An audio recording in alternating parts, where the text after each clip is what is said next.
30 सितंबर 2025। पहला पाठ नबी जकरिया का ग्रंथ अध्याय 8 पद संख्याएं 20 से 23।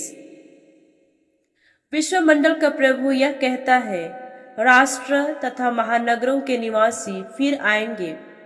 एक नगर के लोग दूसरे नगर के लोगों के पास जाकर कहेंगे, आइए हम प्रभु की कृपा मांगने चले, हम विश्वमंडल के प्रभु के दर्शन करने जाएं। मैं तो जा रहा हूं। इस प्रकार बहुसंख्यक लोग और शक्तिशाली राष्ट्र विश्वमंडल के प्रभु के दर्शन करने और प्रभु की कृपा मांगने के लिए यरूशलेम आएंगे।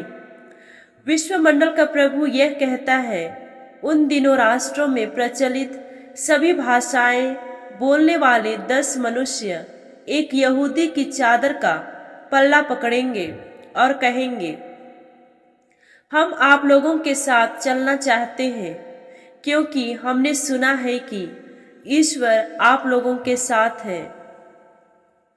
प्रभु की वाणी। संत लुकस के अनुसार पवित्र सुसमाचार अध्याय 9 पद संख्याएं 51 से 56।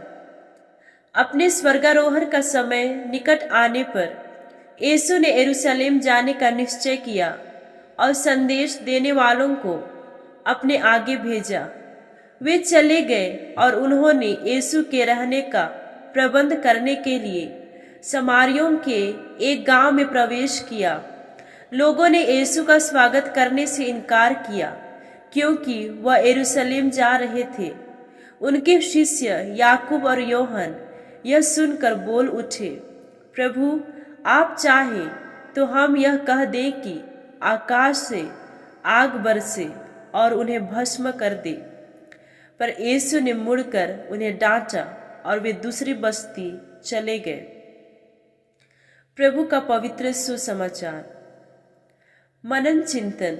आज का सुसमाचार हमें दिखाता है कि प्रभु यीशु के मिशन में प्रेम, क्षमा और समझ की कितनी अहमियत है।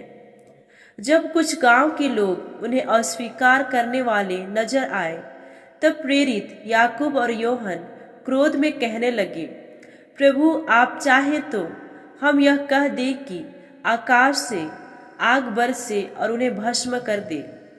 लेकिन प्रभु यीशु ने उन्हें टोका।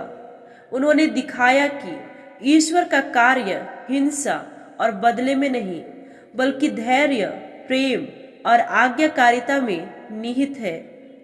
प्रभु यीशु हमें यह सिखाते हैं कि हमारे जीवन में ईश्वर के मिशन के लिए क्रोध, घृणा या शक्ति के दिखावे का कोई स्थान नहीं है। हर कार्य में नम्रता, धैर्य और विश्वास जरूरी है। क्या मैं ईश्वर के मिशन में धैर्य और प्रेम से काम लेता हूँ, या क्रोध और असहिष्णुता में फंस जाता हूँ? क्या मैं पवित्र वचन का नियमित अध्ययन करता हूँ ताकि मैं मसीह को और बेहतर समझ सकूं? क्या मैं संत जेरोम की तरह अपने जीवन को वचन और सेवा के लिए समर्पित कर सकता हूँ?